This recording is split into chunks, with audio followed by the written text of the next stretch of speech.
This is Orlando Sentinel Now. Hello and welcome. It's Thursday, March 31st, and this is Orlando Sentinel Now. Today, we discuss the ongoing feud between Disney and Florida Republicans, plus what restaurant additions you can look forward to in the Packing District coming up and the Winter Park Village. I'm your host, Joe Mario Pedersen, and joining me today, I have reporter Skylar Swisher and business reporter Austin Fuller. Thank you both so much for being here today.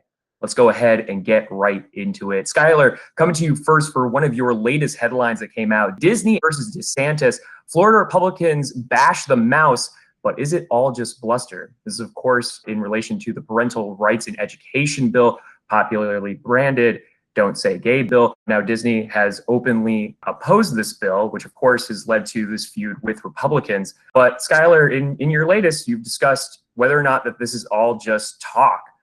So far from what you've learned, what does it appear like?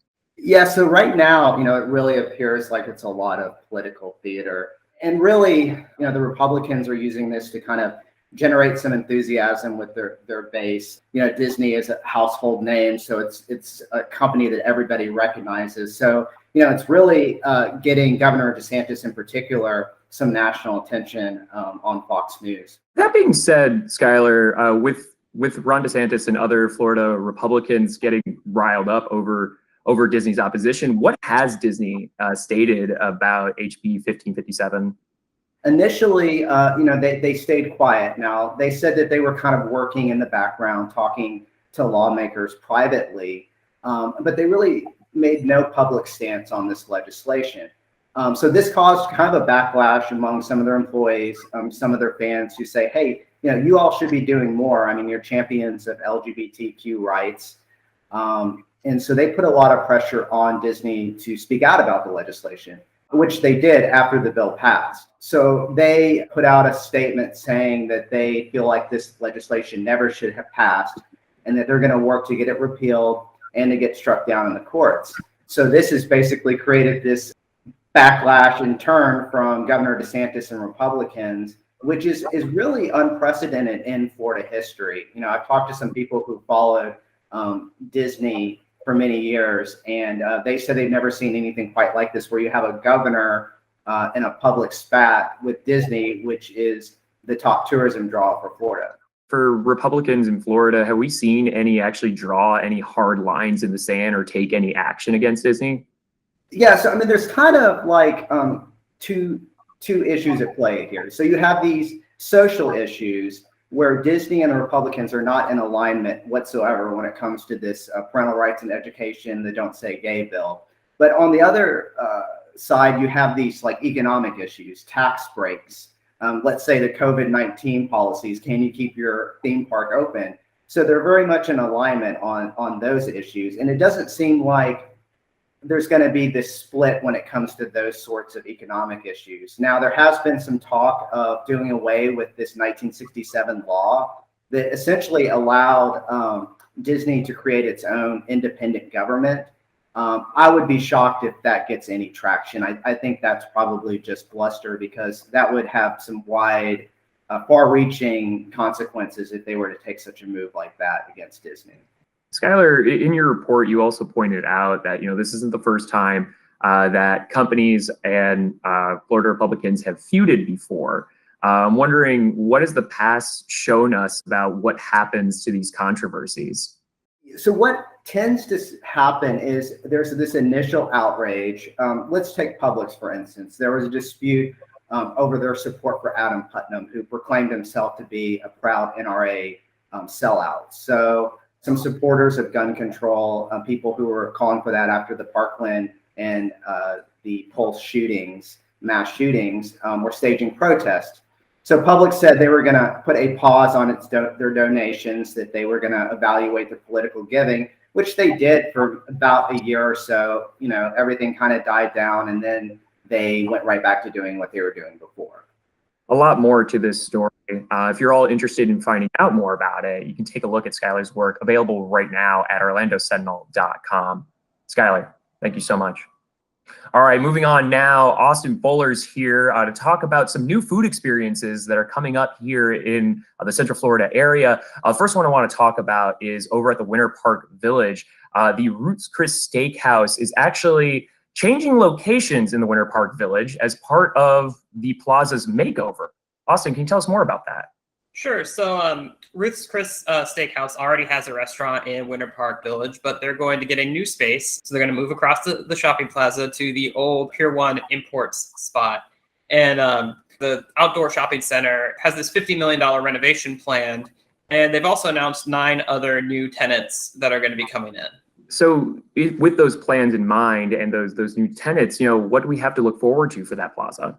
Sure, there's going to be a new restaurant called Chayote from a chef who has restaurants in Puerto Rico and has competed on Food Network's Next Iron Chef. That's going into the old Crispers space, if you remember that, across from the Cheesecake Factory there.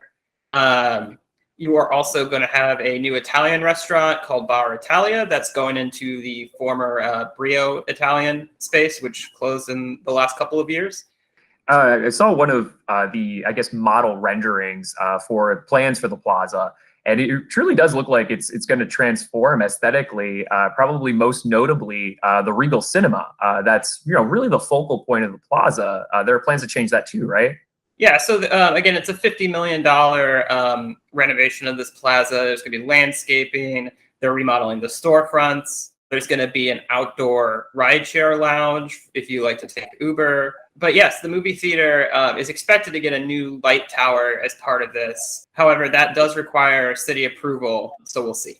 Gotcha. All right. I want to shift our focus now here out west to the developing packing district, which there are plans for a food hall in the packing district, which is pretty cool. But there's going to be a heavy influence, or heavy focus rather, on immigrant cuisine. Could you elaborate on that?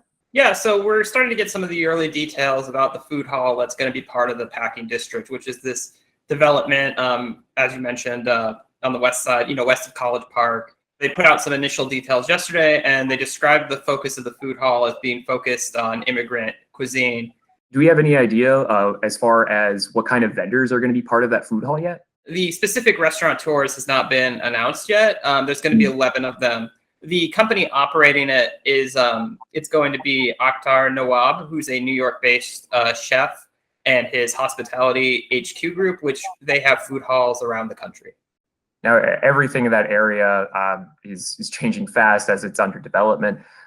With plans for this to open next year, when is construction slated to begin?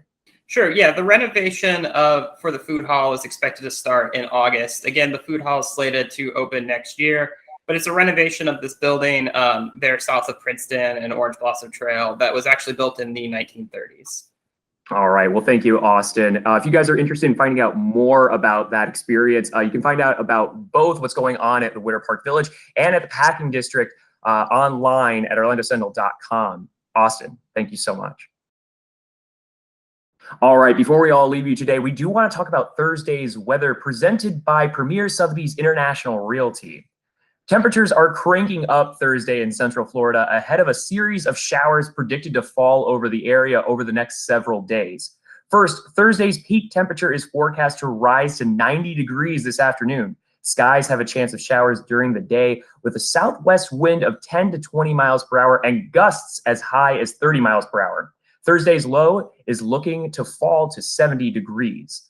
Thunderstorms are expected to roll into town after 2 a.m. tonight with a 70% chance of showers. Those odds linger into Friday and Friday evening. Saturday also has a 70% chance of rain, and Sunday has a 30% chance of thunderstorms. If you were hoping for a less tumultuous start to next week, you're not in luck, as showers and thunderstorms will stick to the forecast at least for the first half of the next work week. But if you want to find out more about what's going on in the forecast or any of the stories that we talked about here today, of course, you can find out more at orlandosentinel.com. For those of you who are subscribers, thank you so much for supporting local journalism and supporting this kind of work.